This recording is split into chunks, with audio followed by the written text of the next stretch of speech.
सावधान। नमो अरिहन्ताणम् नमो सिद्धाणं नमो आयरीयाणम् नमो उवज्झायाणम् नमो लोये सव्वसाहुणम् तीन भुवन में सार वीतराग विज्ञानता शिव स्वरूप शिवकार नमः त्रियोग समारिके। ये मांगलिक ग्रंथ श्री छहड़ाला जी हैं। इसके रचयिता पंडित श्री दौलत राम जी हुए हैं। इसके अंतर्गत उन्होंने लिखी है 6 ढालें, उसमें से हम पढ़ रहे हैं दूसरी ढाल। दूसरी ढाल में संसार परिभ्रमण में जो जीव को दुख हो रहा है, उस दुख का क्या कारण है, उसकी यहाँ चर्चा चल रही है। तो यहाँ पे दुख का कारण बताया है मिथ्या दर्शन, मिथ्या ज्ञान, मिथ्या चारित्र। उसमें से ये जो दूसरी ढाल है ना, ये 2 हाफ में डिवाइडेड है, पूर्वार्ध उत्तरार्ध, फर्स्ट हाफ सेकंड हाफ। तो फर्स्ट हाफ में किस बात का वर्णन है? अग्रहित मिथ्यात्व का वर्णन है। दूसरे हाफ में, सेकंड हाफ में ग्रहित मिथ्यात्व का वर्णन है। अब अग्रहित मिथ्यात्व मतलब क्या? अनादिकाल से चली आ रही भूल। किसमें भूल? तो हम पढ़ रहे हैं। तो मिथ्यात्व का वर्णन क्या है? मिथ्यात्व का मतलब होता है मिथ्या दर्शन, मिथ्या ज्ञान, मिथ्याचार्य। तो अनादिकाल से चला आ रहा विपरीत श्रद्धान, अनादिकाल से चला आ रहा विपरीत ज्ञान, अनादि काल से चला आ रहा विपरीत आचरण। ये परिभाषा है अग्रहित मिथ्या दर्शन, अग्रहित मिथ्या ज्ञान और अग्रहित मिथ्या चारित्र की। ठीक है, तो उसमें से सबसे पहले हम पढ़ रहे हैं अग्रहित मिथ्या दर्शन। अग्रहित मिथ्या दर्शन की क्या परिभाषा है? मोक्ष मार्ग प्रयोजन भूत 7 तत्वों में विपरीत श्रद्धान। मतलब अनादिकाल से चला आ रहा विपरीत श्रद्धान, परिभाषा थी ना। तो किसमें श्रद्धान विपरीत चला आ रहा है? कि भाई किसी में भी हो सकता है, तो ऐसा नहीं है। मोक्ष मार्ग जो भी आपके प्रयोजन भूत है, हमारा प्रयोजन भूत है। तो क्या प्रयोजन भूत है? जो ऐसा भाई ऐसा ऐसा मार्ग जो सुख की तरफ ले जाता है, वही प्रयोजन भूत है। इसके अलावा कुछ भी प्रयोजन भूत नहीं है। तो मोक्ष मार्ग ही प्रयोजन भूत है। और मोक्ष मार्ग प्रयोजन, मोक्ष मार्ग में क्या क्या चाहिए? 7 चीजें चाहिए। 7 तत्वों में विपरीत श्रद्धान यदि है तो संसार मार्ग है, और 7 तत्वों में यदि विपरीत श्रद्धान है तो मोक्ष, तो 7 तत्वों में यदि सम्यक श्रद्धान है तो मोक्ष मार्ग है, और 7 तत्वों में यदि विपरीत श्रद्धान है तो संसार मार्ग है। तो अभी क्या पढ़ रहे हैं हम कि इस जीव ने अनादिकाल से मोक्ष मार्ग प्रयोजन भूत 7 तत्वों में कैसा कैसा विपरीत श्रद्धान किया है, वो पढ़ रहे हैं। तो उसके अंतर्गत हमने क्या पढ़ा अभी तक? जीव तत्व में क्या विपरीत श्रद्धान करता है जीव? हाँ, और अजीव तत्व में क्या करता है? और अब पढ़ेंगे आज, कल शुरू किया था हमने आश्रय तत्व में कैसे कैसे विपरीत श्रद्धान पाया जाता है। तो हम इसकी दूसरी ढाल का छंद नंबर 5 पढ़ रहे हैं, ये निकाल लेते हैं हम, ये पढ़ते हैं एक बार। तन उपजत अपनी उपज जान, तन नशत आपको नाश मान, रागादि प्रगट ये दुख देन, तिन्ही को सेवत गिनत चेन। ये जीव अनादिकाल से क्या कर रहा है? अजीव को जीव मान रहा है। कैसे मानता है अजीव को जीव? अजीव को जीव ऐसे मानता है कि अजीव में सुख है, अजीव में ज्ञान है, अजीव में अस्तित्व है मेरा, अजीव से सुख की प्राप्ति होती है। तो ये अजीव में जीव के गुणों की स्थापना करी। इसका मतलब ये अजीव को पहचानता नहीं है, मानता नहीं है इससे ठीक से। तो इसका अजीव तत्व संबंधी विपरीत श्रद्धान ये हमने पढ़ लिया था। अब हम क्या पढ़ रहे हैं? आश्रय तत्व में विपरीत श्रद्धान। आश्रय तत्व में विपरीत श्रद्धान मतलब क्या? तो पढ़ रहे हैं यहाँ पे क्या लिखा पंडित जी ने पे? रागादि प्रगट ये दुख देन, तिन्ही को सेवत गिनत चेन। यह जीव राग आदि, आदि शब्द का अर्थ खोलना आज बाकी, आज करेंगे इसको। राग आदि भावों में क्या करता है? विपरीत श्रद्धान कैसे करता है कि राग आदि भाव तो प्रत्यक्ष रूप से दुख देने वाले हैं, लेकिन यह जीव अनादिकाल से क्या कर रहा है? इन रागादि भावों का सेवन कर रहा है, और सेवन करके उसमें सुख मान रहा है। इसके ऐसे विपरीत श्रद्धान पाया जा रहा है। रागादि प्रगट ये दुख देन, प्रत्यक्ष रूप से स्पष्ट रूप से क्या कर रहे हैं? दुख देने वाले हैं। और जीव लेकिन क्या कर रहा है? इनका सेवन कर रहा है। तो जिससे दुख होता है, एक्चुअली क्या प्रॉब्लम क्या हो रही है कि जिससे दुख होता है उसको ये सुख का कारण मान रहा है। जैसे क्या है कि कल क्या बताया था? हाँ, जैसे तो कोई डायबिटीज का पेशेंट है, तो उसको मिश्री उसको मिश्री खाना उसके लिए अहितकर है। ठीक है, चाशनी खाना, शक्कर खाना डायबिटीज के पेशेंट के लिए अहितकर है। तो ये खाता हुआ दिख जाएगा, अलग बात है। लेकिन ये श्रद्धान कैसा है डायबिटीज के पेशेंट का कि ये जो शक्कर है ये औषधि है, तो शक्कर का जितना सेवन करूंगा उतना ज्यादा मैं रोग से दूर हो जाऊंगा। तो ये डबल विपरीत श्रद्धान हो गया उसका, है ना। कैसे हो गया कि एक तो सुख के कारणों का पता नहीं है उसको, और जो दुख के कारण है उसका वो सेवन कर रहा है तो और ज्यादा दुखी हो रहा है। उसी प्रकार ये रागादि भाव जो है वास्तव में ये दुख के कारण है, लेकिन जीव को क्या लग रहा है कि रागादि भाव सुख के कारण है, इसलिए ये राग का पोषण कर रहा है, राग का सेवन कर रहा है, राग की वृद्धि कर रहा है, इच्छाओं की वृद्धि कर रहा है। और अपन देखेंगे कि राग में क्या क्या आता है, सबको ये पोषण करता है। तो कैसे होगा इसका, ये जो राग आदि जो संसार रूपी रोग है कैसे दूर होगा इसका, ये हो ही नहीं सकता है। तो इसलिए सबसे पहले क्या करना है कि सबसे पहले ये नहीं करना है कि रागादि भाव का सेवन नहीं करें, हाँ ये नहीं करना है। करना क्या है सबसे पहले ये करना है कि रागादि भाव ये दुख के कारण ही उसे मानना है। पहले मानने की बात चल रही, चारित्र की तो बात ही नहीं आई है, चारित्र की बात आएगी चौथी ढाल से शुरू होगी, मानने की बात चलेगी तीसरी ढाल के अंत तक, चौथी ढाल तक जानने की, फिर चौथी ढाल के सेकंड हाफ में मान क्या करना है। कभी तो करने की तो बात ही नहीं है, तो मानना क्या है, जीव को क्या मानना है, समझ में आ रही बात यहाँ से, जीव को क्या मानना है। हमारा श्रद्धांत तो ऐसा बने कम से कम, भले रागादि भाव समय पाके दूर होंगे, वीतरागता भी पंचम काल में थोड़ी प्रकट होने वाली है, एक देश वीतरागता भी प्रकट होगी, हो सकती है, लेकिन पूर्ण वीतरागता तो प्रकट नहीं होगी ना। तो हम वीतरागी तो अभी बन नहीं सकते हैं, लेकिन कम से कम श्रद्धांत तो ऐसा रखें कि वीतरागता ही उपादेय है। यदि श्रद्धांत हम ऐसा बना लेंगे कि ये सरागता उपादेय है, तो वीतरागता को छोड़, तो सरागता को छोड़ने का उपाय करेगा ही क्यों जीव। वो औषधि शक्कर की बना लेगा तो वो औषधि समझ के सेवन करेगा, तो औषधि थोड़ी छोड़ेगा, फिर उसको लगेगा कि मेरा रोग ठीक हो रहा है, क्योंकि रोग बढ़ रहा है, तो अपने को पहचान होना चाहिए ना कि दुख के कारण क्या है वास्तव में। तो मैं बताया रागादि ये प्रत्यक्ष रूप से दुख के कारण है, इसलिए जीव को इनको तत्काल छोड़ना चाहिए, ऐसा नहीं बोल रहे हैं, इनको सुख का कारण मानना तत्काल छोड़ना चाहिए, ऐसा बोल रहे हैं। समझ में आई बात, कितना अंतर है। क्या करने के लिए बोला, मान्यता ठीक करने के लिए बोला है, थोड़ी कुछ बोला कि आप कुछ और करो, सिर्फ मान्यता सुधारनी है अपनी, अपना जीवन जैसा चल रहा है वैसे चलता रहेगा, सदाचार रहेगा इसमें, लेकिन मान्यता बदल जाएगी पूरी। बस मान्यताओं की बात कर रहे हैं अभी, तो मान्यता, श्रद्धान, दर्शन, बिलीफ, कन्विक्शन, ये ठीक होना चाहिए पहली भूमिका में धर्म की। ये प्री रिक्विजिट है धर्म धारण करने की, मतलब यहीं से धर्म का मार्ग शुरू होता है कि मान्यता ठीक हो जीव की। यदि धर्म का धारण करके भी वो रागादि का सेवन कर रहा है, तो वो क्या कर रहा है पता है, फिर धर्म का धारण करके रागादि का सेवन कर रहा है, तो जिस औषधि से उसकी बीमारी ठीक हो सकती थी, उस औषधि से उसकी बीमारी और बढ़ा रहा है, ये गलत तरीके से सेवन कर रहा है औषधि का, ऐसा मान लो आप। क्या, क्योंकि वीत देखो, एक तिजारा में मंदिर है, तिजारा का सभी गए होंगे, तिजारा आप लोग, हम भी गए हैं। तो तिजारा में मंदिर, जो मेन मंदिर है चंद्र भगवान का, उस परकोटा, उसके बाहर एंट्रेंस पे एक ऊपर बोर्ड लगा हुआ है लेफ्ट हैंड साइड पे, भी नेक्स्ट टाइम जाए तो आप देखना, तो उसमें लिखा हुआ, अच्छी लाइन लिखी हुई है, वीतरागी प्रभु की आराधना से वीतरागता ही प्राप्त होती है। वीतरागी प्रभु की आराधना करके संसारी विषयों की चाह करना, ये तो मिथ्यात्व है।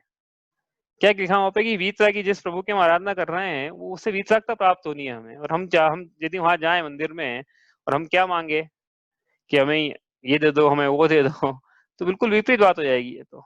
हम तो वहां वीतरागता कि हमें ये नहीं चाहिए, हमसे ये भी ले लो, हमें शरीर नहीं चाहिए था, आप ले लो शरीर हमसे, हमको तो अशरीरी बनना है, परिग्रह में नहीं चाहिए।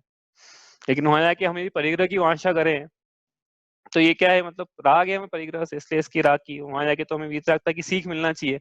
तो मंदिर जाके भी यदि हमें वीतरागी प्रभु के आगे भी सरागता की प्रतीति बने, तो फिर सिद्धांत पूरा विपरीत चल रहा है। मतलब अभी तो जहां जहां से, मतलब जिस कपड़े से, जिस साबुन से कपड़ा धुलता था, वो साबुन ही गंदा कर लिया, अब कपड़ा कैसे धुलेगा। जिस साबुन से कपड़ा धुलता था वो साबुन ही कोई गंदा कर ले, तो कपड़ा कैसे धोएगा। तो ये इसका मतलब श्रद्धांत ठीक होना चाहिए। ठीक है, तो ये इसको वीतरागी प्रभु मिले नहीं, तो ये जहां जहां इसको ठीक लगा उसने वहां गया और राग का सेवन किया। इसको उपदेश देने वाले भी ऐसे मिले कि राग का सेवन करो, ऐसा उपदेश देने वाला कोई मिलता नहीं, देखो राग का सेवन करो, हाँ, लेकिन वो इनडायरेक्ट मतलब उसका ही रहता है कि अरे क्या तुम्हें लाइफ में कोई एम्बिशन वगैरह नहीं है, कुछ बड़ा गोल होना चाहिए, कोई इच्छाएं होना चाहिए, कोई बड़ा आदमी बनो, परिग्रह जोड़ो, परिवार बढ़ाओ, संतति बढ़ाओ, ये जो जो भी है, सोशलाइज हो लोगों से। तो ये क्या है, ये उपदेश क्या है अंदर में कि राग का पोषण करो। तो उपदेश जाने वाले भी ऐसे ही मिले, तो राग का पोषण क्या है इसको, क्योंकि इसको तो पहले ही भाई एक्चुअली क्या है, वो अपन उदाहरण लें अपन डायबिटीज वाला, तो जो मरीज था, मान लो उसको ज्यादा शक्कर खाने से डायबिटीज हो, मान लो, हाँ, तो उसका मतलब शक्कर खाना अच्छी लगती थी उसको। अब वो पूछने गया लोगों से कि भैया मुझे डायबिटीज हो गया है, औषधि क्या है? तो लोगों ने क्या बोला, इसको गलत इन्फॉर्मेशन दी कि एक काम करो, आप मिश्री को शक्कर की चाशनी में डुबो डुबो के खाओ रोज सुबह 3 टाइम, सुबह शाम दोपहर, तो आपकी डायबिटीज ठीक हो जाएगी। तो इसने निर्णय नहीं लिया वहां पे कि क्या ऐसा वास्तव में हो सकता है। क्यों? क्योंकि इसको इसके मनपसंद की औषधि मिल गई ना। यही तो ये चाहता था। क्यों चाहता था ऐसा? भाई इसको शक्कर खाने से प्रीति थी, लगाव था, तो उपदेश देने वाले भी ऐसे मिल गए कि शक्कर खाओ खूब। इसको तो मजा आ गया कि वाह, वेद राज हो तो ऐसे हमारा मनपसंद की औषधि लिखी। भैया मनपसंद की औषधि लेने से रोग ठीक होगा कि सही औषधि लेने से रोग ठीक होगा? तो क्या हुआ, ये जीव राग सहित जग में रुलियो, मिले सरागी देव, वीत राग भेंट्यों अबे, मेटो राग कुटेव। ये जीव क्या है? राग आदि के वश में होकर संसार में परिभ्रमण करा इसने। तो इसको उपदेश देने वाले भी कैसे मिल गए कि राग का पोषण करो, सरागता अच्छी है, ऐसा धर्म। और ये उपदेश धर्म के नाम पे दिया गया है इसको कि धर्म यही है, राग का पोषण करना। लिखा ना, राग राग सहित जग में रुलियो, मिले सरागी देव। तो सरागी देव किस? वीतरागी प्रभु की आराधना से वीतरागता प्राप्त होती है। तो सरागी प्रभु की आराधना से क्या प्राप्त होगा बताओ? जिसके पास जो है वही तो लिखेगा, वो जिसके पास जो ट्रीटमेंट होगा वही तो लिखेगा कि वो खुद ही सरागी हैं, उनको ही नहीं पता वीतरागता क्या होती है, कैसे उसकी प्राप्ति की जाती है। तो ये जीव तो राग से दुखी है, तो वहां जाके क्या वीतरागता लेके आ पाएगा? ये इसका मतलब है उस लाइन का कि भैया अभी तक तो मैं भगवान आपको भुलाकर रागी प्रभुओं के चक्कर में पड़ा मैं, तो मेरे राग का कभी अभाव ही नहीं हुआ। उल्टा उन्होंने तो ये शिक्षा दी मेरे को कि सरागता सुख रूप है, इसलिए मैंने सरागता को हमेशा सुख रूप माना। अब जब मैंने आपको देखा तब समझ में आया कि वीतरागता में सुख है, सरागता में सुख नहीं है। अब मैं इस वीतरागता की प्राप्ति करना चाहता हूँ। तो पहले फिर मानो तो सही कि सरागता बुरी है, मानो तो सही राग का सेवन बुरा है, मानो तो सही कि राग होना बुरा है। अभी राग को छोड़ने के लिए नहीं शिक्षा दी जा रही, अभी तो राग राग का सेवन करना बुरा है ये मान्यता हो, इसकी शिक्षा दी जा रही है। बस इतनी सी बात है। आगे चलें, यहाँ से समझ में आया होगा आपको कि क्या बात है यहाँ पे। तो कल क्वेश्चन था ट्रू एंड फॉल्स, सही गलत का, तो समझ में आ गया होगा वो आपको। कल का क्या क्वेश्चन था कि यह जीव रागादि भावों का सेवन करता है, यह आश्रव तत्व संबंधी भूल है, सही या गलत? तो उत्तर समझ में आ गया कि गलत है। क्यों? क्योंकि रागादि भावों का सेवन करना यह आश्रव तत्व की भूल नहीं है। रागादि भाव का सेवन करना और उसमें सुख मानना यह आश्रव तत्व की भूल है। मानना आना चाहिए ना, करना नहीं आना चाहिए। भूल है मतलब श्रद्धान की भूल में। तो अब आगे चले यहाँ से। तो यहाँ पे क्या लिखा है, रागादि प्रकट। ठीक है, तो अब रागादि का ब्रैकेट खोलते थोड़ा सा हम कि रागादि भाव मतलब क्या होता है। देखो इसकी पूरी परिभाषा तो अभी नहीं करेंगे हम, क्योंकि अभी कर लेंगे तो तीसरे हल में क्या करेंगे। ठीक है, तो ये स्क्रीन शेयर कर दी देखो आपसे। ये अब क्या करना है अपने को, थोड़ा सा कर्म सिद्धांत समझ लेंगे तो थोड़ा सा आगे के लिए मुझे भी आसान हो जाएगा समझाना। क्योंकि अभी तक क्या बस कुछ क्या है, जो चीज समझाई थी ना उनसे बचना पड़ता है कि ये मैं बोलूं नहीं जानबूझ के, आपको समझाई नहीं गई है अभी तक तो मैं कैसे बोलूं। तो मैं समझा देता हूँ तो मेरे लिए भी थोड़ा रास्ता आसान हो जाएगा आगे के लिए। देखो कर्म की 8 प्रकृतियां पढ़ी थी हमने, है ना। कर्म, कर्म क्या? जिससे जीव बंधा हुआ है। कार्यमान वर्गणाएं, कार्यमान वर्गणाएं आत्मा के विकारी परिणामों के कारण कर्म रूप में परिणित हुई, जिससे आत्मा बनता है। और इस कर्मों में फलदान शक्ति होती है जो भविष्य में आके आत्मा को फल देती है, जिससे आत्मा संसार में पड़ा रहता है ना। ये होती है कर्माण वर्ग, ये होते हैं कर्म। तो एक कर्म है ना, किस प्रकार का फल देंगे, व्हाट टाइप क्या है उन फल का। हाँ, टाइप मतलब किस प्रकार का, वो किस टाइप मतलब किसका, फल का टाइप। फल का टाइप तो कैसे हो सकता है? फल का एक टाइप ये है कि मेरा देखो चार चार गुण तो आत्मा के आपने रट ही लिया, ज्ञान दर्शन सुख वीर्य।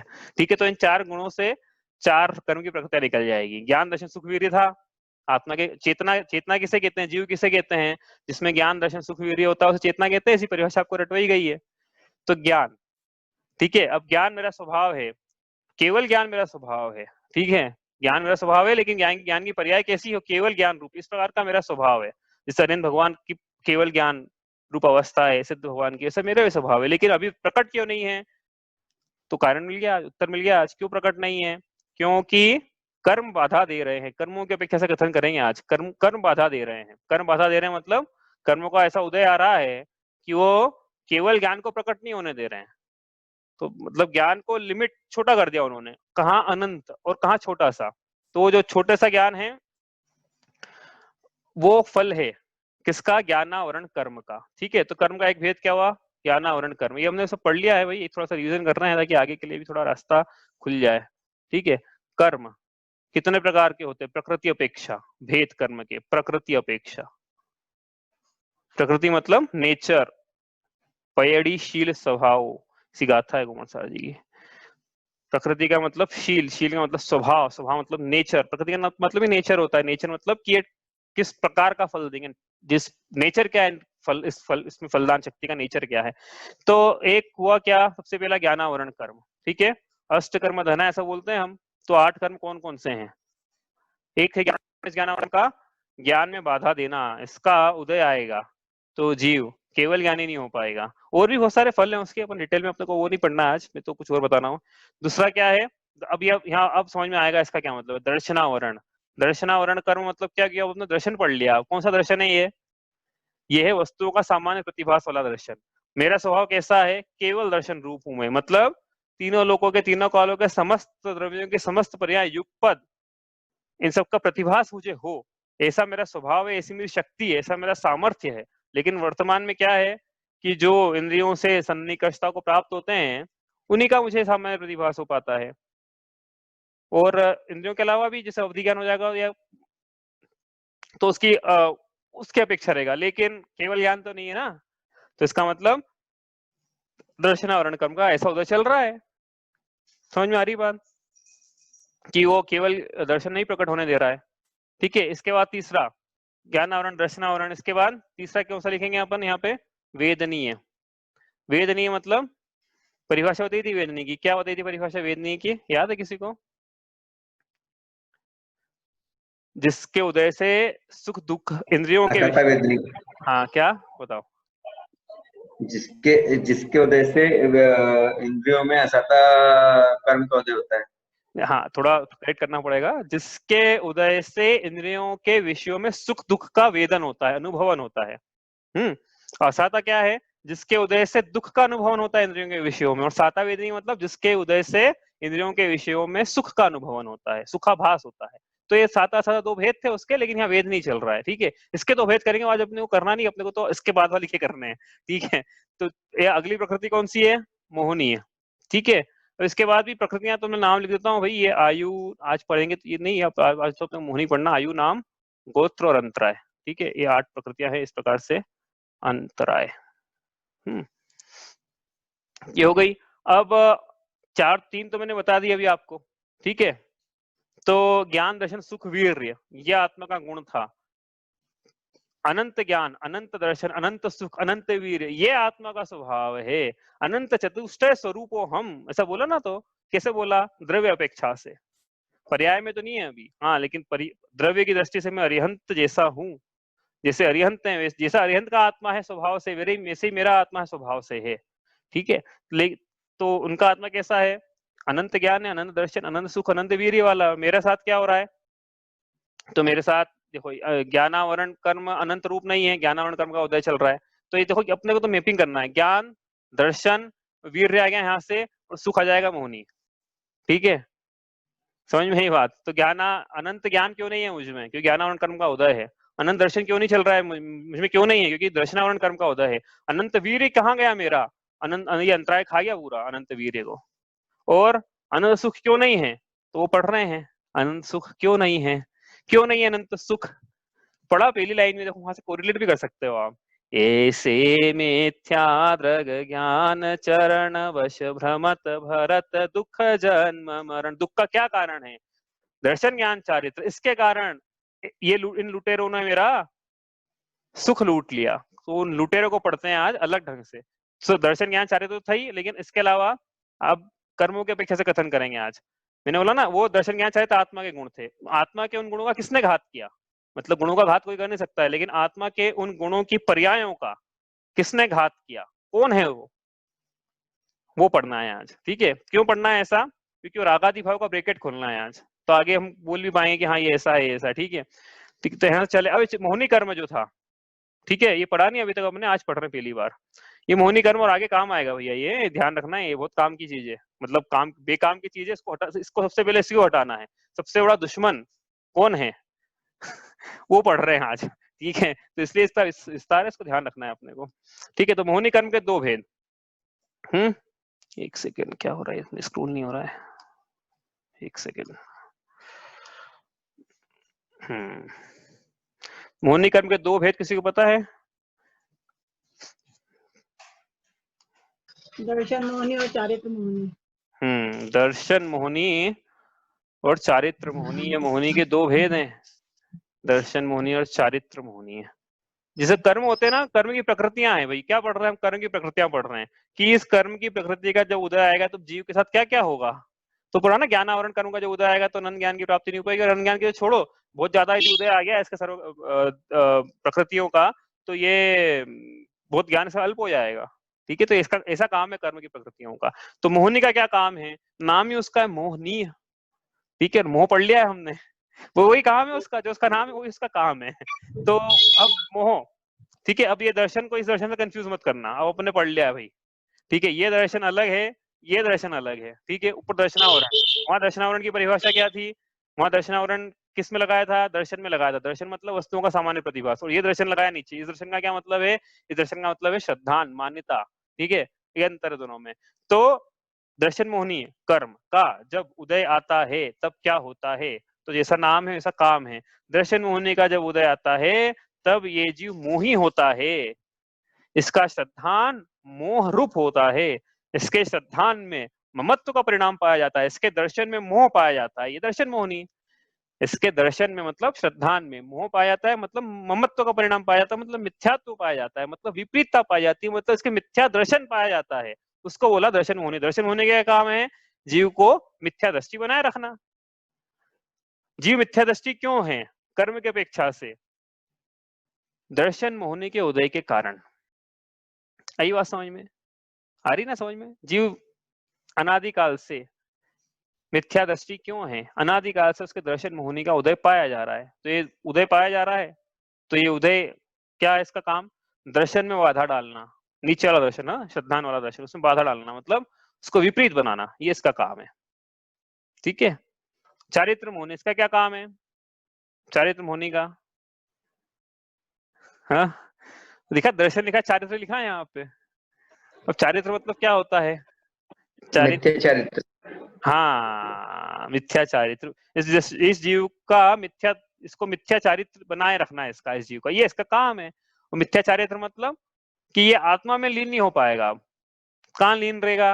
ये पर पदार्थों में लीन रहेगा, पर पदार्थों में इसको अच्छा लगेगा, आत्मा में इसको अच्छा नहीं लगेगा। क्यों? क्योंकि इसके चारित्र अच्छा लगेगा, मतलब लीनता नहीं रहेगी यहाँ पे, ऐसा मानना। पर पदार्थों में ये लीन रहेगा, आत्मा में ये लीन नहीं रहेगा।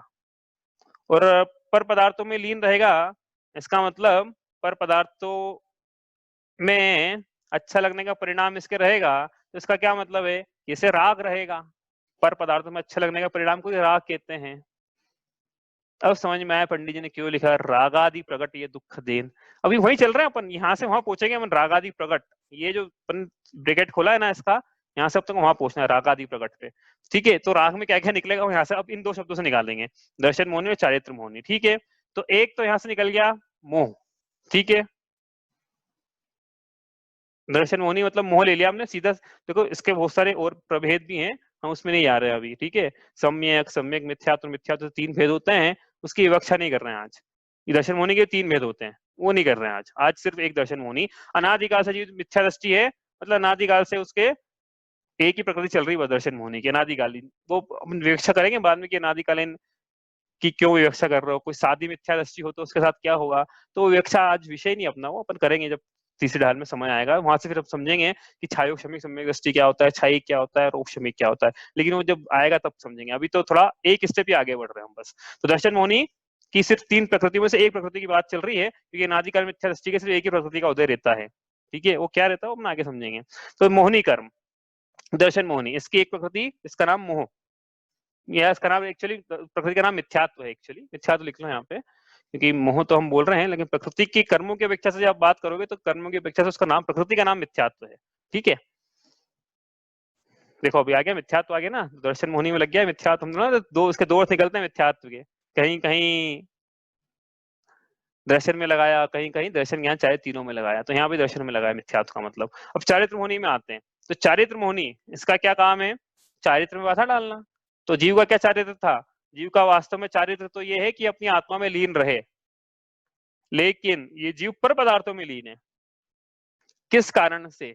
चारित्र मोहनी का उदय होने से। मतलब देखो दर्शन मोहनी का उदय हुआ तो ये इसने क्या करा, इसने पर पदार्थ, तो इसने उदाहरण के लिए रागादि भाव को अच्छा माना, और चारित्र मोहनी का जब उदय हुआ तो ये पर पदार्थों में लीन रहा। ये अंतर है मोहन दर्शन में और चारित्र में, ये अंतर है। दर्शन मतलब मान्यता, चारित्र मतलब वो कार्य जो हो रहा है, वो आचरण जो हो रहा है, वो लीनता जो हो रही है, वो चारित्र है। ठीक है, तो दर्शन मोहनी का क्या काम है? जीव को पर पदार्थों में लीन होना अच्छा है ऐसा मानता है जीव, रागादि भाव अच्छे हैं ऐसा मानता है। और जो ऊपर पढ़ के आए अभी तक हम, क्या कि मैं अजीव हूँ, जीव में सुख, अजीव में सुख है, मतलब मैं अजीव हूँ और दूसरे अजीवों में सुख है, और रागादि भाव में सुख होता है। तो ये क्यों मान रहा है जीव? दर्शन मोहनी का उदय है इसलिए मान रहा है। कर्मों की अपेक्षा से कथन करेंगे तो ऐसा बोलेंगे मिथ्यात्व नाम की दर्शन मोहनी कर्म का उदय है। और फिर ये मान्यता हो गई। अब ये पर पदार्थों में लीन क्यों है? क्योंकि ये पहली बात तो मानता है ऐसा है, तो जो मानता है ऐसा तो उसके सारे काम भी गलत है ना, जो मानेगा वही तो करेगा। तो इसने पर पदार्थों में सुख माना, तो पर पदार्थों में लीन है, ये पर पदार्थों में आसक्त है, पर पदार्थों में अच्छा लगने के कार्य पाया जा रहा है, पर पदार्थों में अच्छा लगने का आचरण पाया जा रहा है, जिसको एक शब्दों में हम बोलते हैं राग पाया जा रहा है। तो दूसरा शब्द आ गया फिर क्या? राग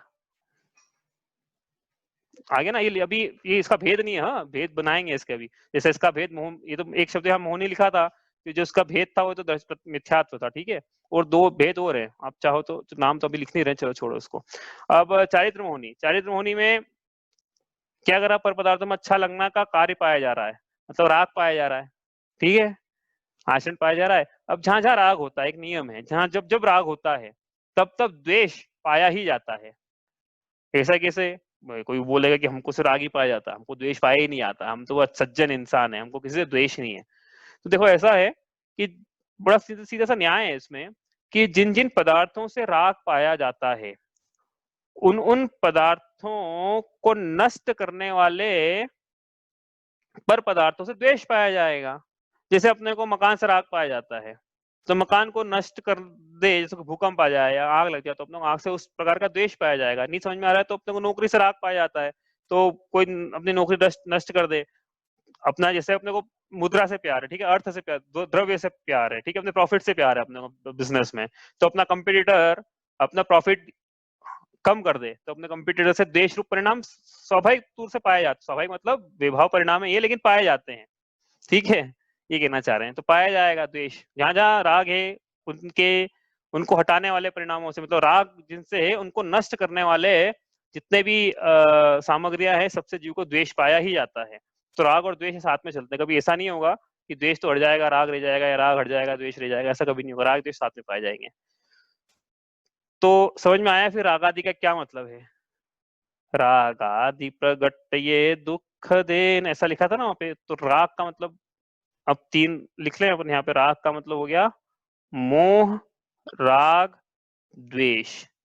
ये मोह, राग, द्वेष रूप परिणाम ये जीव को प्रत्यक्ष रूप से दुख देने वाले हैं, लेकिन जीव इनका सेवन करता है। कैसे सेवन करता है वो भी समझेंगे अपन। पहले अपन ये ब्रैकेट खोल लें पहले। ये हो गए, ठीक है, मोह, राग, द्वेष। अब ऊपर तो आप पंडित जी यहाँ कह रहे हैं कि मोह, राग, द्वेष ये दुख के परिणाम है, और ऊपर तो कुछ और ही कहा था उनने, क्या कि ऐसे मिथ्या जगत ज्ञान चरण वश भ्रमत भरत दुख जन्म मरण। तो ये तो अलग अलग बातें हो गई। आप मोह, राग, द्वेष बोलते हो, कभी कभी बोलते हो मिथ्या दर्शन, मिथ्या ज्ञान, मिथ्या चारित्र। समझ में आया? मैपिंग हो गई कि भैया वो जो मिथ्या दर्शन था ना, वही तो मिथ्या तो लिखा है मोह। मिथ्या दर्शन को तो मोह बोला था हमने, पीरियड हाल में बोल दिया था। मोह महामतियो नादि भूल आपको भ्रमतवादी, बोला था कि नहीं बोला था? तो ये मोह मतलब वो मिथ्या दर्शन आ गया। और क्या लिखा पंडित जी ने? मिथ्या दर्शन, मिथ्या ज्ञान, मिथ्या चारित्र। तो चारित्र लिखा ना, तो ये राग जो है ये चारित्र की विपरीत परिणति है कि नहीं? पर पदार्थों में लीनता पाई जा रही है, मतलब आत्मा में लीनता नहीं पाई जा रही है। इसका मतलब चारित्र का विपरीत परिणामन है। समझ में आया? चारित्र का विपरीत परिणाम। आत्मा में जीव लीन है तो ही वो सम्यक चारित्र है उसे, यदि अपर पदार्थों में लीन है तो मिथ्या चारित्र है, या अचारित्र जो होता है अपन देखें क्या होता है आगे, वो है उसे। ठीक है, तो ये राग द्वेष में चारित्र आ गया, उसका नहीं समझ में आया हो तो चारित्र मोदी के भेद हैं, लिखाई भी थे चारित्र होने, जिसके उदय से जीव को सम्यक चारित्र नहीं होता, स्थूल रूप से परिभाषा ही है, हाँ, उसको चारित्र होनी कहा है, क्योंकि इसके भेद प्रभेद अभी काफी सारे हैं। ठीक है, अब इसका भेद प्रभेद, इसके ब्रैकेट खोले यदि चारित्र होने के, हमें 3 भेद किए थे ना इसके, थोड़ा ठीक से लिख देंगे यहाँ पे, एक मिनट रुको, मैं थोड़ा ठीक से इसको बना देता हूँ, नीचे बना ही देता हूँ ना ठीक से, नहीं तो आपको थोड़ा वो रहेगा कि बाद में ये जो दर्शन मोनी था ना, ये 3 प्रकार का है। ठीक है, नाम लिख रहा हूँ मैं बस, आगे अपन इसको बाद में देखेंगे कि क्या इनका मतलब, मिथ्यात्व, सम्यक मिथ्यात्व,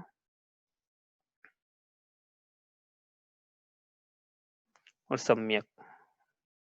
ठीक है, ये इसके भेद है।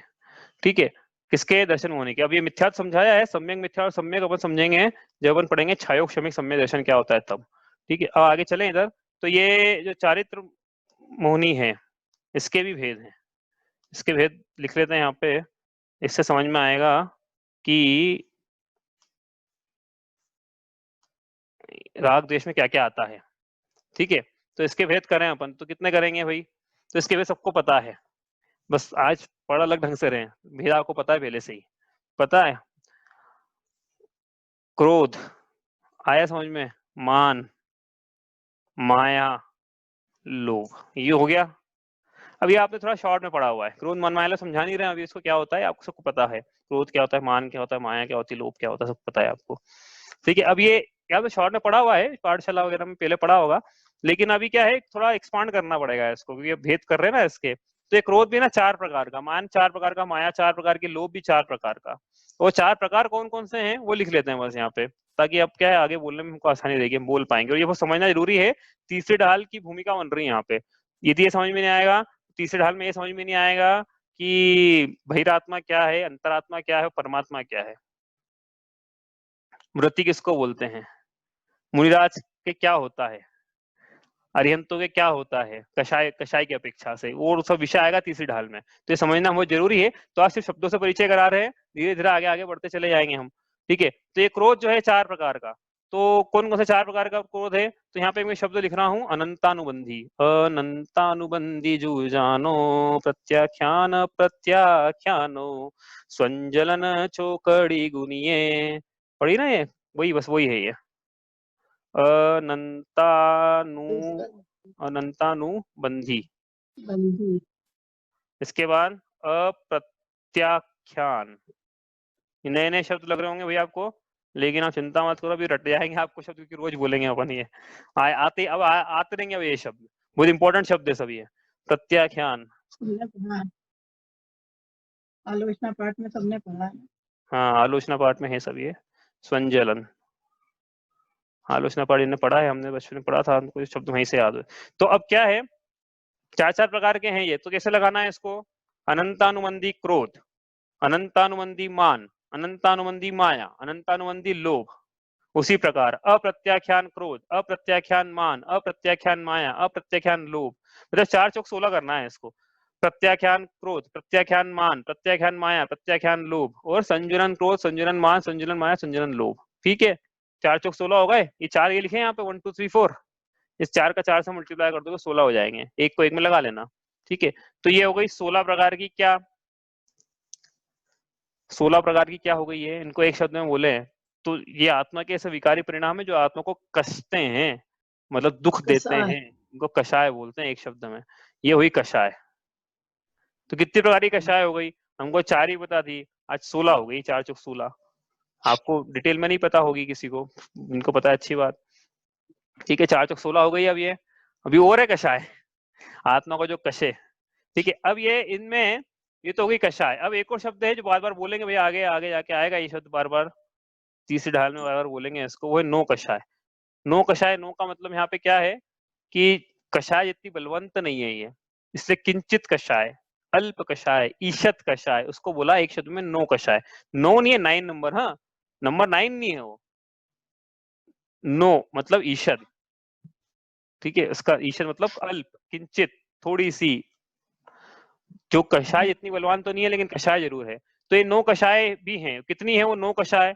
अब ऐसा है कि 9 कषाय भी, 9 कषाय नंबर में 9 है, इनका नंबर भी 9 है, तो बार बार अब क्या बोलेंगे हम? 9 कषाय, 2 बार 9 बोलेंगे, तो उसका क्या मतलब देगा? 9 कषाय, हाँ 9 कषाय, 9 कषाय मतलब जो लिखने वाले हैं यहाँ पे उनका नंबर भी 9 है, तो नंबर ऊपर लिख लेते समझ में आएगा। फिर ये भी सब पढ़ा है आपने, ये इसमें आया है का आलोचना पाठ में पंक्ति आई है, ये भी आपने वहीं पढ़ी। आलोचना पाठ में। हाँ आलोचना पाठ, हास्य रति रति शोक भय जो हास्य रति शोक भय ग्लानि त्रिवेद संजोग, हास्य रति अरति अरति शोक भय ग्लानि, ग्लानि को चलो ग्लानि लिख देते हैं, कि जुगुप्सा लिखें, चलो जुगुप्सा लिख देते हैं, जुगुप्सा। इसके बाद 3 प्रकार के वेद हैं, 3 प्रकार के वेद से लिख देता हूं मैं, पुरुष वेद, स्त्री वेद और नपुंसक वेद।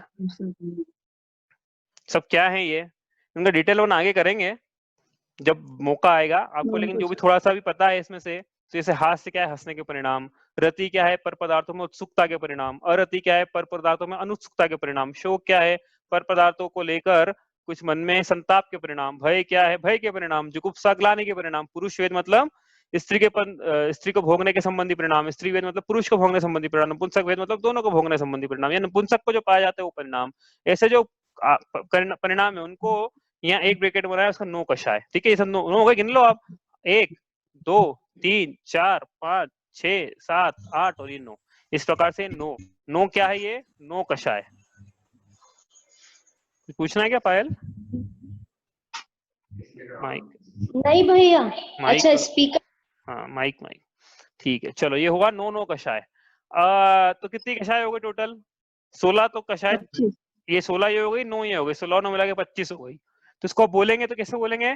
4 कषाय चौकड़ी प्लस 9 कषाय, ऐसे याद रखना, तो याद रहेगा आपको, तो याद करना ही पड़ेगा, इसके अलावा ऑप्शन नहीं है, याद करना पड़ेगा, ये बेसिक है बिल्कुल, इसके बिना काम नहीं होने वाला है क्या, ये सब याद करना पड़ेगा, और ये जितना आलोचना पाठ पढ़ी उनको तो याद ही होगा। तो ये कैसे हुई 4 चौक 16, ये देखो 4, तो ये कषाय चौकड़ी कैसे हुई? अनंतानुबंधी की 4, क्रोधमान माया लोभ, अप्रत्याख्यान की 4, प्रत्याख्यान की 4, संजुलन की 4, ठीक है। तो अनंतानुबंधी की चौकड़ी मतलब अनंतानुबंधी क्रोध मान माया लोभ, अप्रत्याख्यान की चौकड़ी मतलब क्रोध मान माया लोभ, अप्रत्याख्यान क्रोध मान माया लोभ, इस प्रकार से कितनी चौकड़ी हो गई? हाँ, तो 4 कषाय चौकड़ी होगी, 4 कषाय चौकड़ी, तो कषाय कितनी होती है फिर? 25 होती है। कैसे होती है? 4 कषाय चौकड़ी और 9 कषाय, 16 और 9 25, याद रहेगा ना? ये शब्द याद रखना पड़ेंगे, लेकिन अनंतानुबंधी, अप्रत्याख्यान, प्रत्याख्यान, संजुलन। अब आपको ये पूछना चाहिए यहाँ पे इन शब्दों का क्या मतलब है, अनंतानुबंधी मतलब क्या, और ये कषाय अनंतानुबंधी इसका क्या मतलब है, अप्रत्याख्यान कषाय इसका क्या मतलब है। तो ये इसका वर्णन तीसरे ढाल में आएगा, तो वहां करेंगे। अभी बिल्कुल भी हम प्रसंग ये उठाने वाले नहीं है यहाँ पे, बिल्कुल ये तीसरे ढाल के प्रसंग ये उठाएंगे तो। हाँ बोलो। इसीलिए क्वेश्चन नहीं करा, क्या? इसीलिए क्वेश्चन नहीं करा, हम क्वेश्चन करता तो बोलता तीसरे ढाल में समझे यहाँ पे अपन को क्या समझना है? रागादि भाव लिखे हैं बस पंडित जी ने, तो रागादि भाव का ब्रैकेट खोल रहे हैं आज तो बस, बाकी फिर क्या है इनकी परिभाषाएं, हास्य, रति, रति शोक भय जुगुप्सा, और वेद मतलब क्या होता है, अनंतानुबंधी, प्रत्याख्यान, प्रत्याख्यान, संयोजन, इसका मतलब क्या होता है, ये तीसरी ढाल में पढ़ेंगे। तो शब्दों को याद करें, शब्दों से परिचय प्राप्त करें अभी, तो फिर आप आगे जाके इसको अपन परिभाषा ही बनाएंगे इसकी, क्योंकि क्या है ये विषय वहीं का आएगा, वहां पे वो जीव को जब ये पढ़ेंगे हम, क्या प्रतिमा दिलवाएंगे तीसरे हाल में, मतलब कि बहिरात्म, अंतरात्म, परमात्म, ये 3 भेद करेंगे, तो वो इन कषाय चौकड़ी से समझेंगे वहां पे, ठीक है। तो वहां पे आएगी ये, उसके बाद चौथे ढाल में भी विशेष तौर पे आएगी, छठी ढाल में वापस आएगी, रिविजन इसका रिपीटेशन होता रहेगा इन सब चीजों का, ठीक है। तो आज पूरा एक साथ नहीं करेंगे, आज इनका रिपीटेशन हर ढाल में होगा, ठीक है। तो आज तो नाम याद करो आप इनके, बस ये नाम याद रटे हुए होना चाहिए बिल्कुल, अनंतानुबंधी, अप्रत्याख्यान, प्रत्याख्यान, संजुलन, क्रोधमान माया लोभ, हास्य, रति रति शोक भय जुगुप्सा, पुरुष वेद, स्त्री वेद, नपुंसक, ऐसी 25 कषाएं होती है। अब लेकिन प्रश्न हमारा ये था कि सबको समझा रहे हो आप कि पंडित जी ने बोला रागादि प्रगट्य दुख देन, तो हमको पता होना चाहिए रागादि भाव कौन कौन से हैं। तो वो समझने के लिए हम समझ रहे हैं, ये पूरा ब्रैकेट खोला हमने, ठीक है। तो ये रागादि भाव में ये कैसे लगेगा, इसको लगाते हैं हम। देखो राग आदि भाव मतलब कौन कौन से भाव थे, हमने क्या बोला यहाँ पे, मोह राग द्वेष रूप भाव, ठीक है। ऊपर लिखे था मोह राग द्वेष रूप भाव, ठीक है। तो मोह मतलब मिथ्यात्व के भाव, अभी तो मिथ्यात्व समझ लेना, सम्यक मिथ्या और सम्यक कोई मोह में नहीं डाल रहे हैं, मिथ्यात्व समझ लो अभी तो आप, ठीक है। तो ये हुआ मिथ्यात्व मतलब मोह का। अब राग द्वेष, तो यहाँ पे राग द्वेष तो कहीं लिखा ही नहीं है। ऊपर आपने राग द्वेष का यहाँ समझाया था कि चारित्र मोहनी मतलब राग द्वेष, चारित्र मोहनी का मतलब परिणाम मतलब राग द्वेष का परिणाम, ठीक है। चारित्र मोहनी के उदय से जीव को क्या होता है, राग द्वेष होता है। अब नीचे तो कहीं जो आपने ब्रैकेट खोला है इसका, तो यहाँ तो कहीं लिखा ही नहीं राग द्वेष, यहाँ कहाँ लिखा राग द्वेष, ठीक है। तो वो समझना है कि यहाँ कहाँ लिखा है राग द्वेष। तो भाई एक एक को पकड़ो इसमें से। क्रोध जो है, क्रोध द्वेष रूप परिणाम है कि राग रूप परिणाम है, बस लिखते जाओ, ऐसा समझ में आ जाएगा। क्रोध क्या है, द्वेष रूप है कि राग रूप है, द्वेष रूप परिणाम है। लोभ क्या है, लोभ राग रूप परिणाम है। हास्य राग रूप। राग रूप है। रति राग रूप, अरति द्वेष रूप, शोक द्वेष रूप, भय द्वेष रूप, जुगुप्सा राग रूप, और वेद जो है ये सब राग रूप परिणाम है, ठीक है। अभी वो आप लगा लेना कैसे राग रूप है। हाँ, जैसे शोक है, तो जिनसे जो शोक हुआ है, तो ये आत्मा को सुखी कर रहे हैं कि दुखी कर रहे हैं परिणाम। और जिस कारण से शोक से द्वेष हो रहा है ना जीव को, जैसे इष्ट वियोग हुआ है, तो जिस कारण से वहां से द्वेष हुआ जीव को, इस प्रकार से कोई ये नहीं चाहता कि मैं शोक संतप्ति रहूं, इस प्रकार के परिणाम है। भय जिससे है उससे द्वेष हो जाता है जीव को, जैसे जुगुप्सा है, ग्लानि है, जुगुप्सा में राग लिखा है, जुगुप्सा में द्वेष आएगा भैया, जुगुप्सा द्वेष रूप परिणाम है। जिससे जुगुप्सा हो रही है वो उससे द्वेष है जीव को। इस प्रकार से। अब मान और माया बच गया, तो इसमें मान जो है, मान जो है वो राग रूप है, और माया मतलब कपट के परिणाम हो रहे हैं, जिससे जिस जीव को उसके द्वेष रूप परिणाम पाए जा रहे हैं। अब ये क्या है, ये ऐसा अलग अलग नए से इसकी अलग अलग व्याख्या है, ठीक है। तो ये स्थूल रूप से नेगम नय, नेगम नय क्या होता है समझा नहीं हमने, लेकिन नेगम नय की अपेक्षा से इस प्रकार से इनके भेद प्रभेद किए जाते हैं। हो सकता है आपको कहीं और दूसरे भेद प्रभेद मिले, लेकिन कहने का मतलब ये रहेगा कि इन 25 कषायों में से कुछ कषाय राग रूप है, कुछ कषाय देश रूप है। अब कौन से राग रूप है कौन सी देश रूप है, वो विवक्षा पे, नए पे डिपेंड करता है। निगम नए हो तो ये विवक्षा है, कुछ और हो संग्रह व्यवहार अलग अलग जो नए हैं, निगम संग्रह व्यवहार शब्द संभि रूढ़ एवं भूत, ऐसे 7 प्रकार के नए हैं। वो नए तो हम यहाँ नहीं पढ़ेंगे, लेकिन उसके हिसाब से अलग अलग इसकी विवक्षा बन सकती है।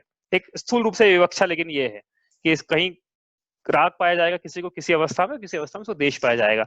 तो हो गया फिर क्या, राग आदि प्रकट ये दुख देन मतलब कौन कौन से, कि मोहनी के उदय से जो जीव के परिणाम हो रहे हैं, चाहे वो दर्शन मोहनी के हों, चाहे चारित्र मोहनी के हों, चाहे वो मिथ्यात्व के हों, चाहे वो कषाय के हों, ये सब परिणाम जीव को दुख रूप है। लेकिन जीव क्या कर रहा है, इनका सेवन करके इन परिणामों में सुख मान रहा है। अब कोई बोलेगा कि क्रोध का सेवन करके कैसे जीव सुखी होता है, ये मान कषाय करके, माया कषाय करके, लोभ कषाय करके कैसे सुखी होता है।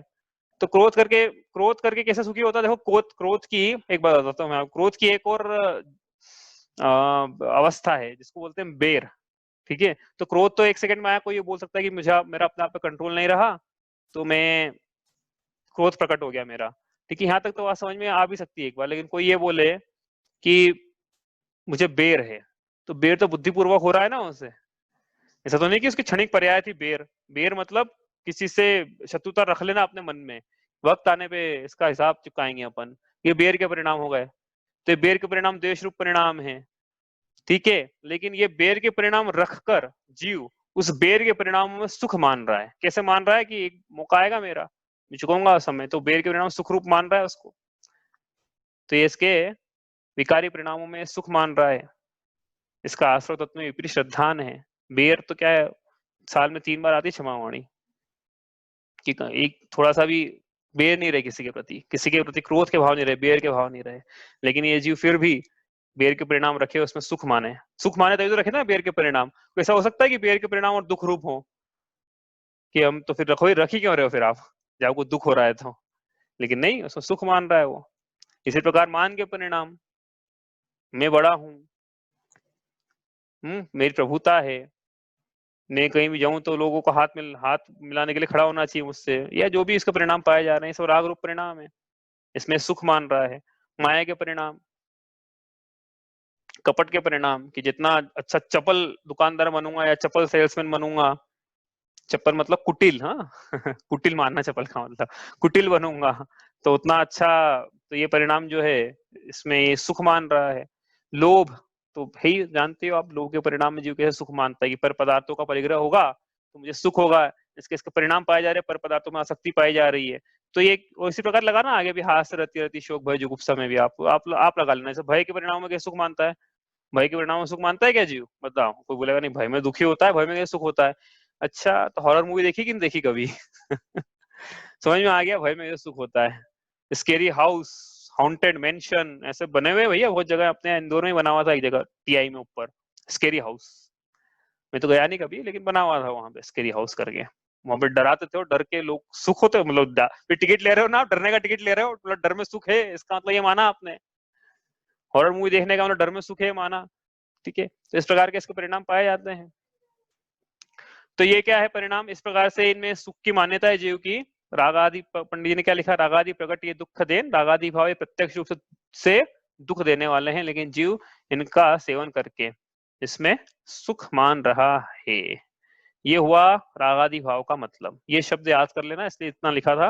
वापस आपको थोड़ा सा 1 मिनट में रिवाइज करवाता हूँ। कर्म की 8 प्रकृतियां थी, ज्ञानावरण, दर्शनावरण, वेदनीय, मोहनीय, आयु, नाम, गोत्र, अंतराय। उसमें से मोहनी जो प्रकृति उसको खोला है आज।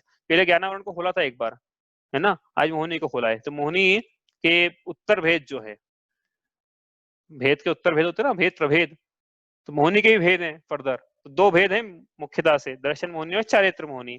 अब दर्शन मोहनी के लेकिन 3 भेद है, और चारित्र मोहनी के वो कितने भेद हो गए, 25 भेद हो गए।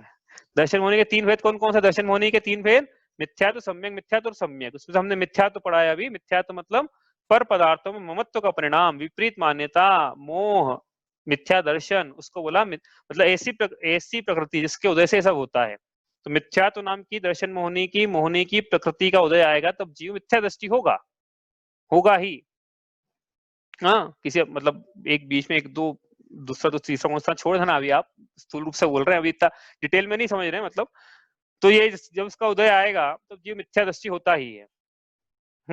किसका, मिथ्यात्व नाम की दर्शन मोहनी की प्रकृति का उदय आता है। तो लेकिन जीव मिथ्यात्व के भाव में भी सुखी है, पर पदार्थों में हम पढ़ ही रहे हैं ना, विपरीत सिद्धांत करके अपने आप को सुखी मान रहा है।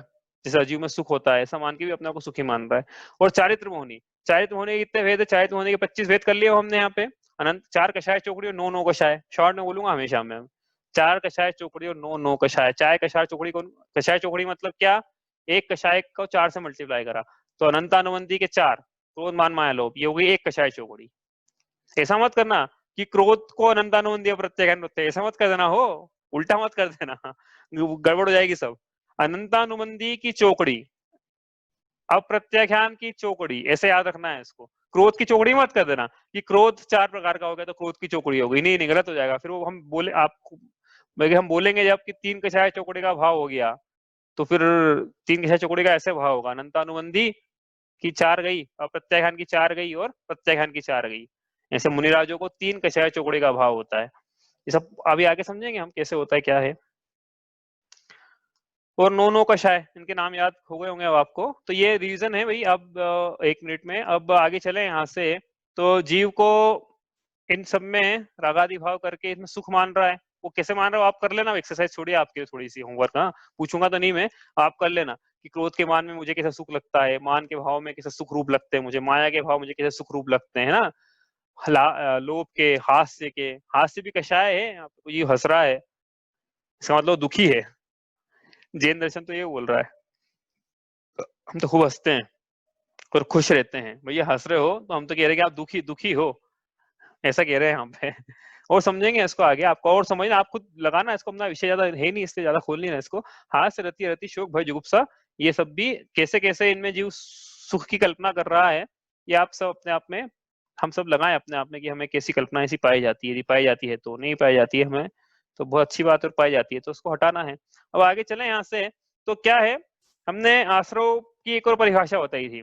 आश्रव की परिभाषा क्या थी? भाव आश्रव की, आत्मा के ऐसे परिणाम जिन परिणामों से द्रव्य आश्रय होता है, आत्मा के ऐसे मिथ्यात्व, अविरति, प्रमाद, कषाय, योग, इन परिणामों को ही भाव आश्रय कहते हैं। तो क्या परिणाम थे? मिथ्यात्व, वापस आ गए वहीं पे जहां से शुरू किया था, मिथ्यात्व, अविरति, प्रमाद, कषाय और योग, है ना। इसमें से योग हमको पता है, कषाय हमको पता है, मिथ्यात्व हमको पता है, अविरति प्रमाद थोड़ा थोड़ा सा देख लेते हैं आज, परिभाषा तीसरे ढाल में लिखवाएंगे। मिथ्यात्व तो हमें पता है, पर पदार्थ ममत्व का परिणाम। अविरति मतलब असंयम, शॉर्ट में आपको लिखना है तो अविरति मतलब असंयम। असंयम मतलब काबू नहीं रखना हमारे किसी चीजों पर। देखते हैं क्या क्या चीजें हैं। प्रमाद मतलब असावधानी, एक शब्द में, परिभाषा बाद में लिखवाएंगे। कषाय मतलब ऐसे परिणाम जो आत्मा को कषय तो लिखवा दी थी, और योग मतलब मन वचन काय के निमित्त से आत्मा के प्रदेशों के प्रस्पंदन को योग कहते हैं। परिभाषा आपको लिखवाई थी, सब याद है आपको? ये तो पूछा भी था एग्जाम में, इसलिए पूछा था कि आगे आएगा। तो मिथ्यात्व, अविरति, प्रमाद, कषाय, योग, इन 5 प्रकारों से क्या होता है? ये 5 भाव हैं, इन 5 भावों से क्या होता है? आश्रय होता है। आश्रय तत्व संबंधी भूल पड़ रहे हैं ना, इन 5 भावों से आश्रय होता है। लेकिन जीव को क्या है? इनके बारे में विपरीत श्रद्धान है। मिथ्यात्व के बारे में कैसे जीव को विपरीत श्रद्धान है?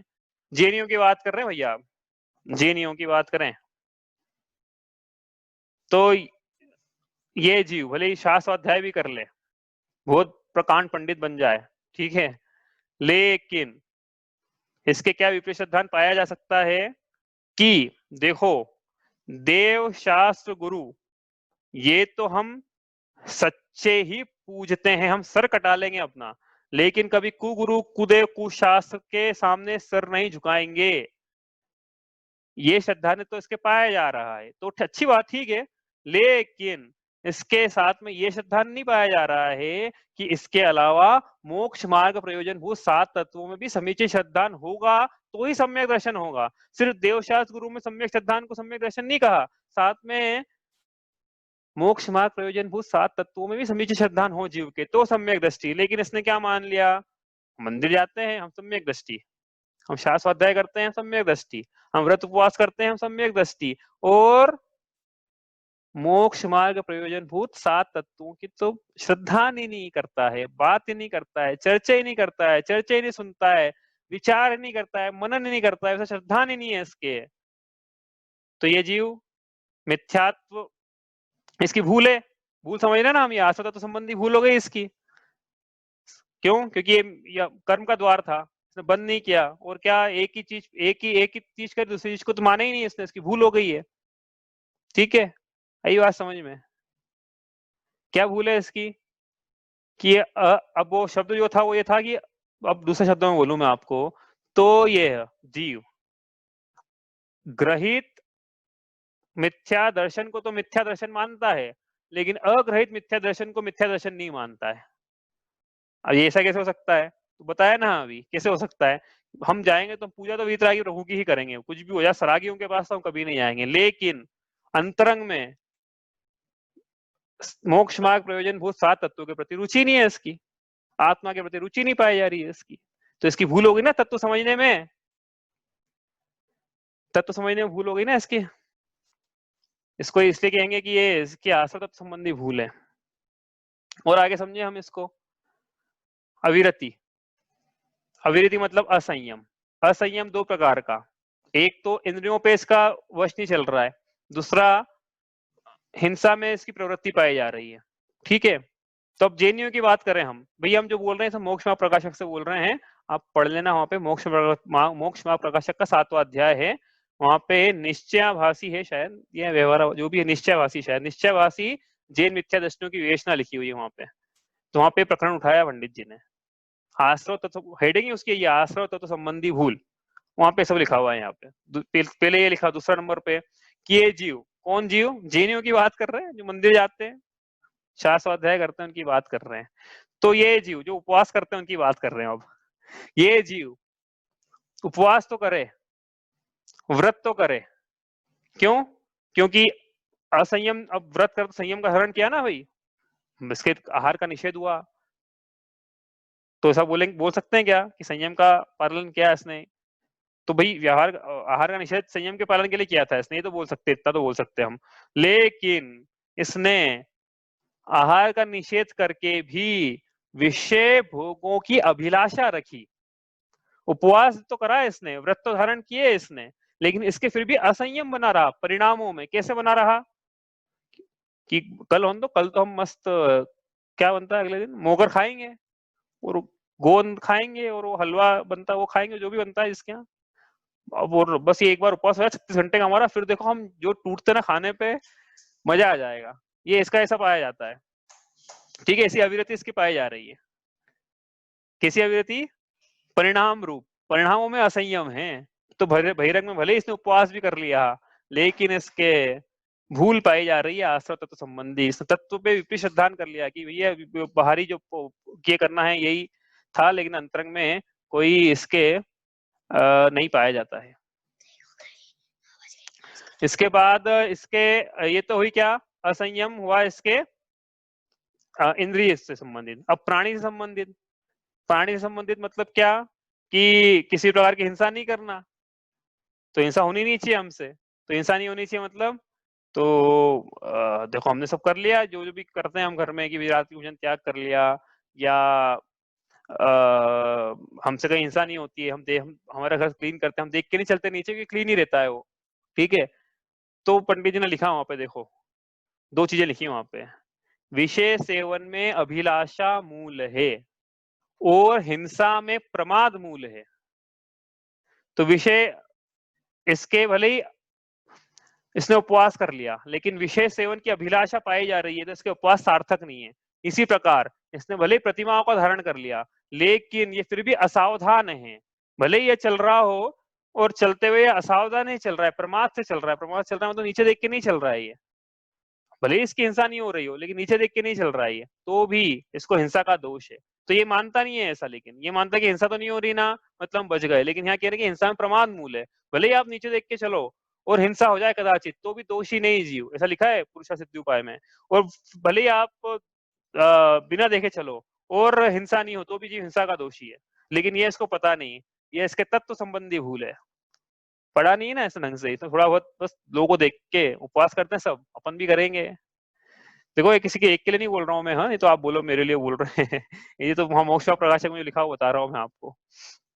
आगे ये इसके योग्य मिथ्या अविरति प्रमाद हो गया। कषाय, ये क्या है, बहिरंग में क्रोध की अभिव्यक्ति को तो कषाय मान रहा है जीव, लेकिन अंतरंग में जो बेर धारण करके बैठा है, और जो अंतरंग में धारण करके बैठा है, क्रोध मान माया लोभ हास्य रति रति शोक भय जुगुप्सा त्रिवेद, ये इसको तो कषाय नहीं मान रहा। बोले ये अभिव्यक्ति नहीं होना चाहिए, मतलब क्रोध आ जाए लेकिन बाहर दिखना नहीं चाहिए किसी को क्रोध आ रहा है। तो यहाँ तो अंतरंग भावों की बात है, भले अभिव्यक्ति नहीं हो रही वो भी अच्छी बात है, लेकिन अंतरंग में पाया जा रहा है ना, तो अंतरंग में पाया जा रहा है मतलब आश्रव का द्वार खुला हुआ है जीव का, तो अंतरंग में नहीं पाया जाना चाहिए। यहाँ पे तो ये बोलना चाह रहे हैं, लेकिन इसने विपरीत मान के बैठ गया कि बाहर अभिव्यक्ति नहीं होना चाहिए। इसी प्रकार योग, मन वचन काय के निमित्त से आत्मा के प्रदेशों के प्रतिस्पंदन को योग कहते हैं। तो इसने क्या करा, अच्छा योग भी आश्रव का द्वार है, तो मैं क्या करूंगा, एक बाइने हाथ पे दाहिना हाथ रखूंगा, नहीं बाइने हाथ पे दाहिना हाथ रखूंगा, और उसके बाद जैसे भगवान बैठते हैं वैसे बैठ जाऊंगा मैं। ठीक है, तो मेरा योग नहीं पाया जाएगा। क्यों? क्योंकि मेरे काय से क्रिया नहीं हो रही है, कुछ बोल नहीं रहा हूँ, और मन भी मेरा एकाग्र करने की प्रयत्न कर रहा हूँ। तो भैया ये ऐसा है कि ये बहिरंग क्रियाओं को तो योग मान रहा है, लेकिन अंतरंग में शक्तिभूत योगों को योग नहीं मान रहा है। मतलब क्या है कि इसके परिस्पंदन तो फिर भी पाया जा रहा है आत्मा का, हार्ट बीट हो रही है कि नहीं हो रही है, सांस ले रहा है कि नहीं ले रहा है ये, और मन में विकल्प आ रहे कि नहीं आ रहे हैं इसके। लेकिन इसने मान लिया कि बहिरंग जो चारित्र है वही वैसा रेंज जैसा बैठ जाऊंगा तो मेरा योग नहीं होगा अंतरंग में। लेकिन इसके परिणाम पाए जा रहे हैं, किस किस के पाए जा रहे हैं, सारे पाए जा रहे हैं, मिथ्या विरति प्रमाद कषाय योग के। तो इसकी तत्व संबंधी भूल है, आश्रव तत्व संबंधी भूल है, क्योंकि ये बहिरंग पे तो इसका कॉन्सेंट्रेशन है, लेकिन अंतरंग में इसके पूरी पूरी भूल पाई जा रही है। ठीक है, वही बात समझ में? पूछना है किसी को कुछ? अब ये मिथ्या अविरति प्रमाद कषाय योग, इनका डिटेल हम करेंगे तीसरी ढाल में। हाँ, ये अभी मैंने एक एक लाइन में बता दिया आपको। अविरति मतलब असंयम, प्रमाद मतलब असावधानी, कषाय मतलब जो कषे, योग मतलब परिस्पंदन, मिथ्यात्व मतलब मोह का परिणाम। लेकिन विस्तार इसका तीसरी ढाल में और विस्तार से करेंगे इसको, ऊपर रिपीटेशन होगा इसका, क्योंकि अभी तो क्या आश्रय तत्व संबंधी भूल पढ़ रहे हैं, और आश्रय तत्व संबंधी सम्यक संध्यान क्या होता है तीसरी ढाल में पढ़ेंगे, तो वापस से आएगी ये पंक्ति, हाँ वापस पढ़ेंगे, लेकिन अभी भूल की अपेक्षा से कथन करें हमने। हाँ कुछ पूछ, हाँ मैं ये पूछ रही थी कि जैसे तुमने कल बताया था कि आकुलता से राग का कारण है, आकुलता। हाँ तो कई बार ऐसा होता है जैसे अब हम क्लास अटेंड कर रहे हैं, अभी 8 बजे तक अगर काम नहीं हुआ तो हम बच्चों को बोलेंगे जल्दी करो, ये करो, इससे भी आकुलता होती है। तो क्या ये भी एक राग ही हुआ? हाँ तो मंदिर ये, जाना भी है कि हाँ तो टाइम पे जाना वीतरागता, है। बिल्कुल वीतरागता के प्रति राग पाया जा रहा है, बिल्कुल पाया जा रहा है। तो ये राग तो दुख का कारण है ना, लेकिन हाँ तो वीतरागता के प्रति राग है ना, तो एक है कि स्टार्टिंग में 10वें गुण स्थान तक तो जीव के राग रहेगा ही रहेगा। आप अभी आप कोई वीतरागता से राग नहीं करोगे तो किससे राग करोगे? सरागता से राग करोगे। तो हम कह रहे हैं कि सरागता से राग करने की अपेक्षा वीतरागता से राग कर लो, कम से कम तो भविष्य में। अच्छा। हाँ हाँ तो ये जो क्लास अटेंड करना, मंदिर जाना, ये वीतरागता से राग हुआ? हाँ, मतलब अंदर में परिणाम ऐसे पाए जा रहे हैं, तो हाँ नहीं पाए जा रहे हैं कि वहां भी तीव्र राग के परिणाम की भैया लोगों को दिखाने के लिए जाना है, तो फिर अलग बात हो गई। बाकी हाँ हाँ, धर्म धारण करने के प्रति राग पाया जाता है। 10वें गुण स्थान तक मुनिराजों के भी राग पाया जाता है। 10वां गुण स्थान मतलब बहुत आगे का गुण स्थान है। मुनिराजों के भी राग पाया जाता है मोक्ष के प्रति। तो हमारी क्या बात कर रहे हैं फिर, तो हमारे तो पाया जाएगा, लेकिन यहाँ बात चल रही है आश्रय तत्व की, कि ये जीव राग को मानता अच्छा है, कि राग के प्रति राग है इसको, वीतराग के प्रति राग नहीं है इसको, राग के प्रति राग है, ये भूल है इसकी।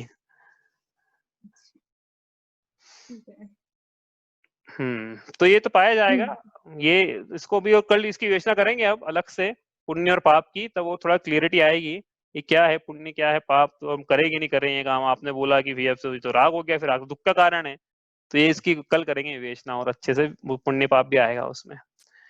ठीक है, और किसी को कुछ पूछना है? चलिए इतना ही करते हैं। जा वाणी के ज्ञान ते सूझे लोकालोक, सो वाणी मस्तक नमो सदा देता हूँ धोख।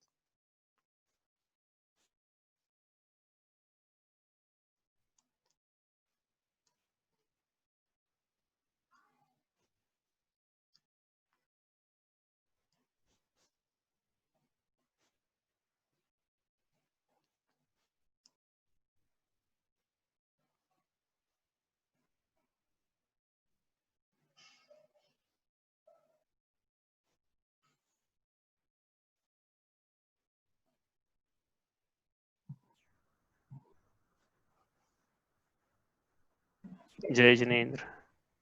जय जिनेन्द्र। जय जिनेन्द्र।